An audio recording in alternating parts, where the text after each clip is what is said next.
سر آج کا جو اس وقت جو جرمنی میں دہشت گردی کے پچھلے دنوں واقعات ہوئے ہیں اور جرمنی جو ہو رہا ہے ایگزیکٹ اس ٹائم اس فنکشن کو کلچرل فنکشن کو کرانے کا کیا مقصد ہے؟ جی دیکھیں، ایک تو خیر Dias been series of events, جیسے آپ کو پتہ ہے میں نے اپنے کچھ سے پہلے بھی کچھ جب میڈیا سے بات کی اس میں یہ کہا ہے، تو یہ بڑا انفارچونیٹ ہے کہ ایک جرمنی جو کہ ایک ایسا بڑا ملک تھا یورپ میں جو بچا ہوا تھا ٹیررزم کے اس مینس سے، وہ بھی اس کا شکار ہو رہا ہے. تو اس وقت یہ ہے، اس وقت جرمنی کو اور جرمن عوام کو اس چیز کی ضرورت ہے کہ وہ بیکاز دیکھیں اس وقت وہ پریشانی میں ہے. اس وقت ایسا ماحول ہے بیکاز یہ جو سیریز آف ایونٹس ہوئے ہیں اس میں کافی مسلمان ہی تھے، اور پھر ہمارے ریجن سے بھی ایک پہ تو شاید ان کو تھا کہ افغان ہے یا کہاں سے ہے، تو باقی بھی جو ہیں ایک ایران سے ہے، ایک کا تعلق ہے. تو اس وقت بہت ضرورت ہے اس چیز کی کہ ہم انہیں بتائیں کہ جی ہمارے ملک جو ہیں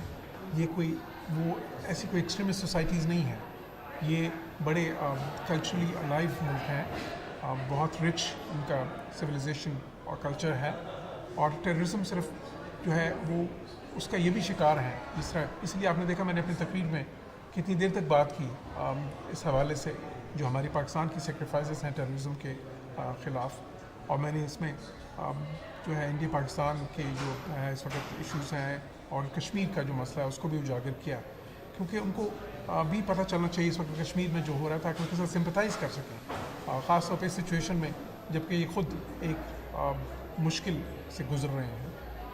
ایک سیکورٹی ایشو کو فیس، ایک ٹیررزم کو فیس کر رہے ہیں. سر اس کا آپ کی نظر میں اس کا فیوچر میں کیا حل ہے؟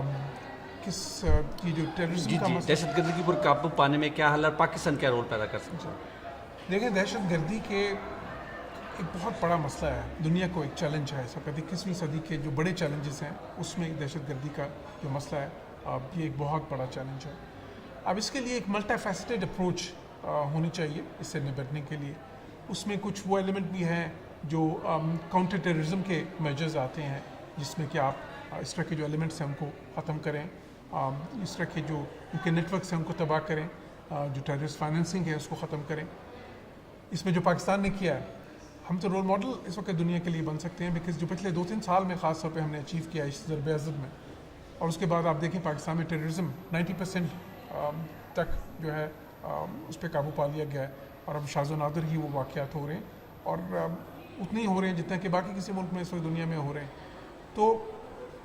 وہ ایک مثال ہم نے قائم کی ہے، ہم نے بتایا کہ کس طرح سے، اور ہم تو ان سے بہت بڑے میگنیٹیوڈ پہ اس کو فیس کر رہے تھے نا. تو اس کا حل جو ہے وہ ملٹی فیسٹڈ ہے. اس میں یہ جو ہے اس کی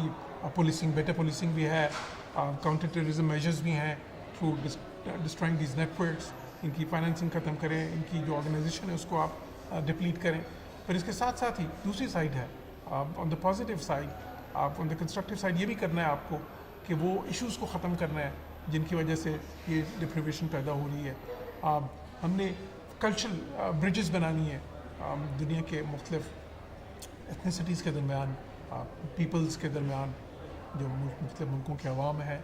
ایک انڈرسٹینڈنگ پیدا کرنی ہے. پھر خاص طور پہ انٹرفیتھ ہارمنی کا بڑا امپورٹنٹ اس وقت رول ہے، بیکاز ایک دوسرے کے بارے میں جب آپ کمیونیکیٹ نہیں کرتے، جب ایک دوسرے کے بارے میں آپ کو کچھ جو ہے نا مسٹرسٹ پیدا ہوتا ہے، اور مسٹرسٹ کیوں پیدا ہوتا ہے؟ اس لیے کہ کچھ بدگمانیاں ہوتی ہیں، مسپرسیپشن جس کو ہم کہتے ہیں.